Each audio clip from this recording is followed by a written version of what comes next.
Hi, good morning. Talagang hindi pala ako nagsalita, no? Ito kang kaloka. Pwede naman ako magsalita. Naisip ko lang kanina mag-voice over ba ako, kaya hindi ako nagsalita. So, every morning, ito yung agad na ginagawa ko, yung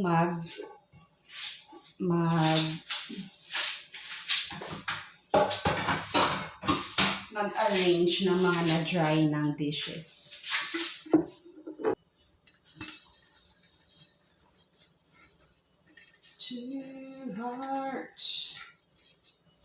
Two hearts that beat as one.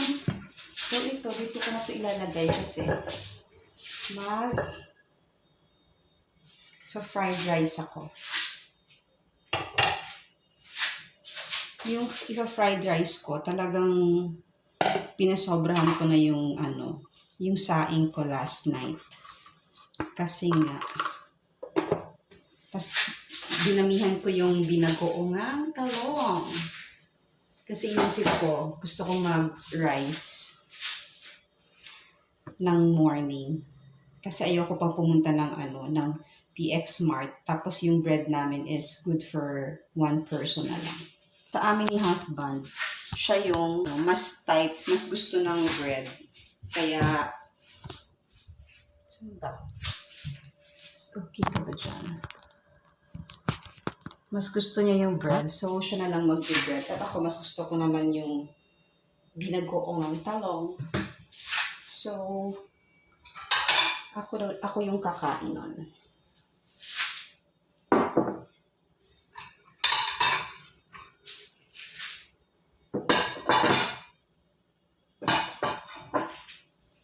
Hindi pala makita, nakakaloka. Yan, nakakaloka. Ay, hindi totoo yan. Ba't ang laki ng braso ko? Malapit lang yan sa camera. Ano, ang laki. Tapos here, meron kaming yung wipe namin. This is for the dishes.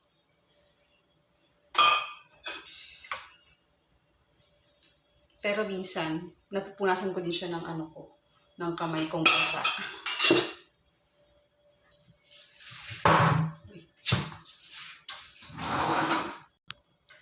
So, I have time to prepare this kahit ganitong oras na ako gumising because may extended yung OT ni husband. So, maya-maya pa siya dadating.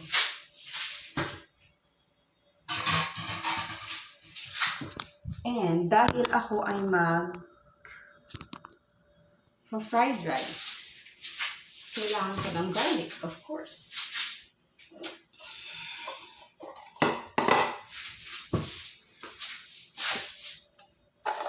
So, this is the lagayan ng garlic.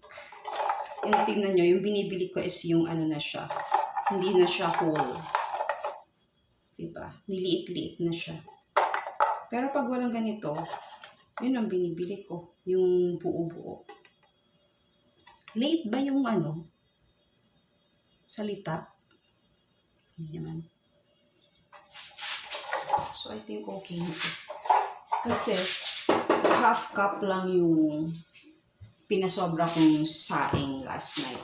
For one person lang talaga.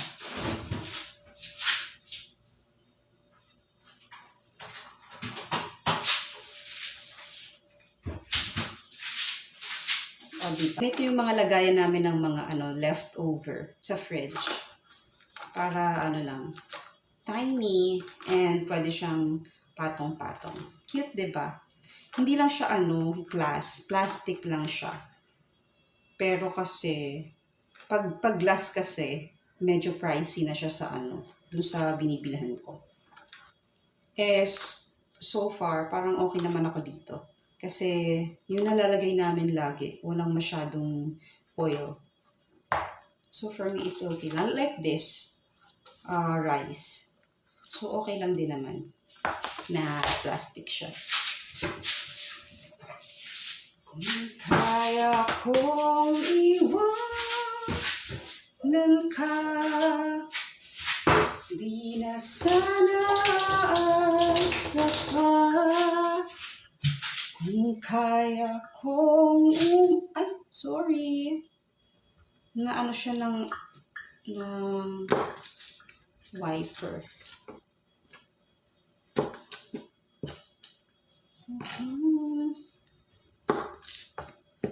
Alam nyo guys, ako, napakatipid kong asawa.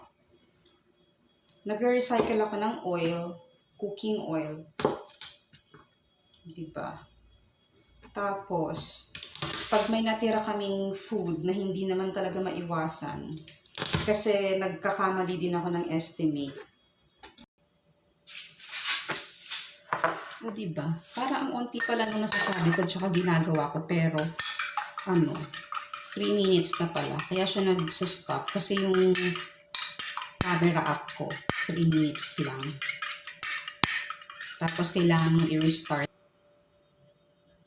Tingnan mo. Nag-delay yung sound.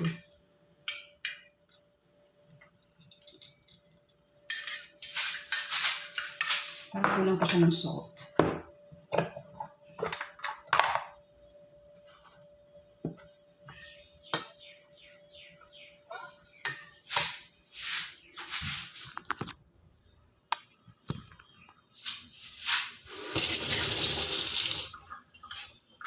Pansin nyo, hugas ako ng hugas ng hands.